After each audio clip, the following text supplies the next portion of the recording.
大家好，今天是2026年8月18日，欢迎回到今天的特斯拉 Daily。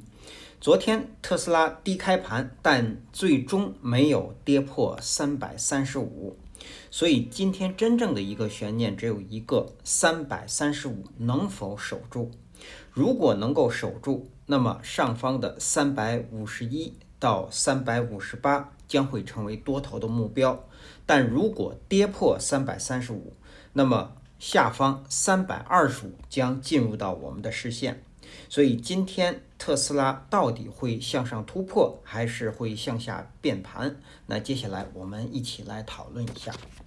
我们首先来回顾一下特斯拉股价在8月17日走势的基本信息。它的开盘价是340.69，收盘价是339.30，在盘中最高价是在345.45，最低价是在337.48。那在盘中，它的最高值与最低值之间的幅值是达到了8个点。我们会看到它的收盘价仍然是在5日均线值的上方，并且也在前一日 K 线最低的上方。当日的成交量是2603万股，较前一个交易日大幅量缩。KD 值我们会看到双线是趋于合拢，那这样的信息说明股价的上行走势在继续减弱。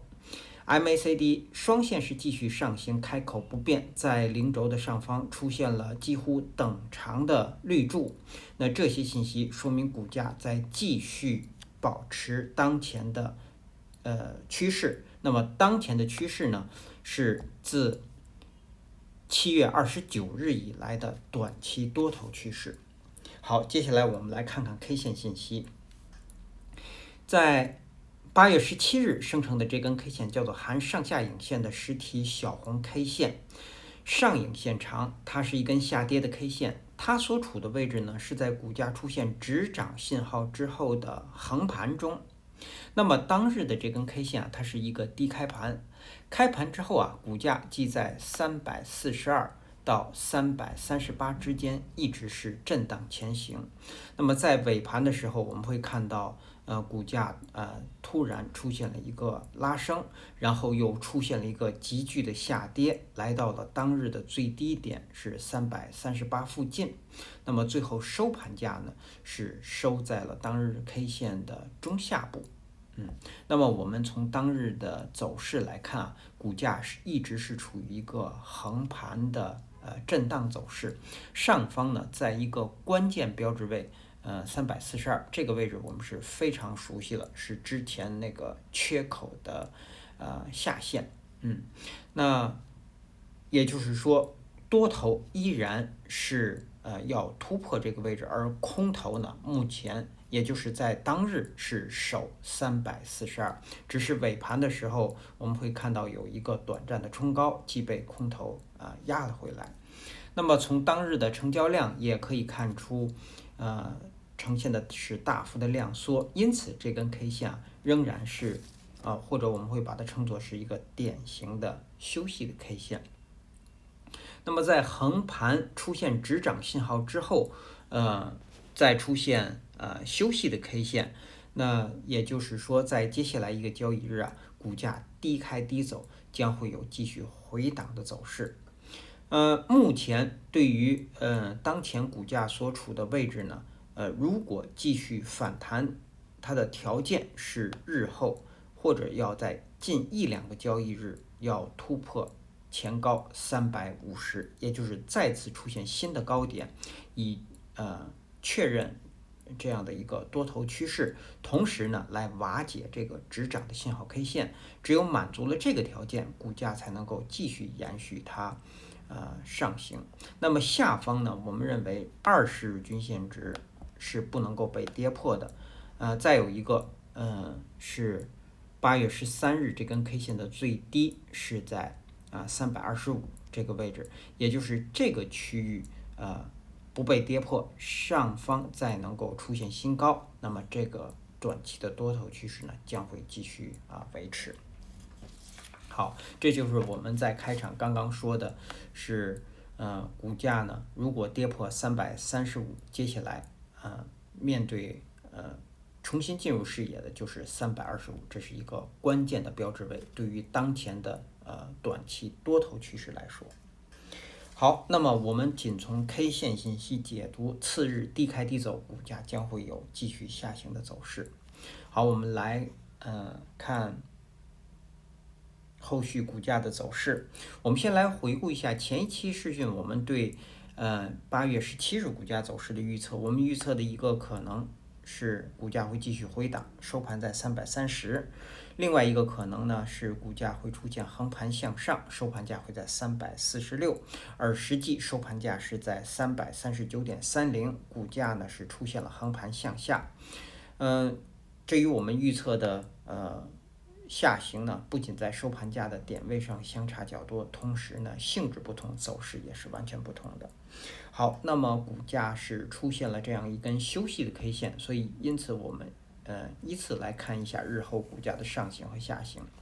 上行的远期目标不变，仍然是433。那么在到达这个位置之前，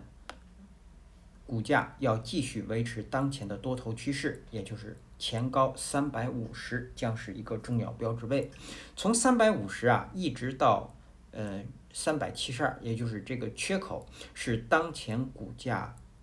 继续上行的一个压力区间。其实我们认为这样的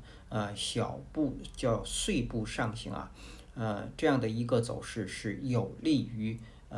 突破这个缺口的。也就是这样的碎步上行积累的时间越长，那么日后呢向上突破的潜力也就越大。所以我们认为在接下来交易日，只要股价维持这样的多头趋势，那么目标就是要回补这个大的缺口。好，那么350是重要的标志位，站上它，股价才能够继续反弹。之后还有一个目标就是一个压力位就是386，再有上方的呢我们可以说400整数关口也是一个位置，还有就是413。那么这几个位置被突破，股价才有可能会到达433，这是我们说的上行。下行除了各条均线值之外，刚刚我们说了最关键的标志位目前是325，这个位置不能够被跌破，一旦跌破，那么股价将会进入深度的回档，而下方来到的就是315，而315相对于目前股价的位置，一旦被跌破，那么这个短期的多头趋势将会被瓦解，当然股价将会去测试下方的第一个目标297。好，那么在突破这几个关键标志位，对于接下来一个交易日，我们要特别关注335这个位置。也正好在8月17日股价实际上这根休息的 K 线就是在这个位置得到了支撑。好，那接下来我们再来看技术上的操作建议和规律。目前我们有一个15%的多头仓位，我们的成本价是在333。那么到了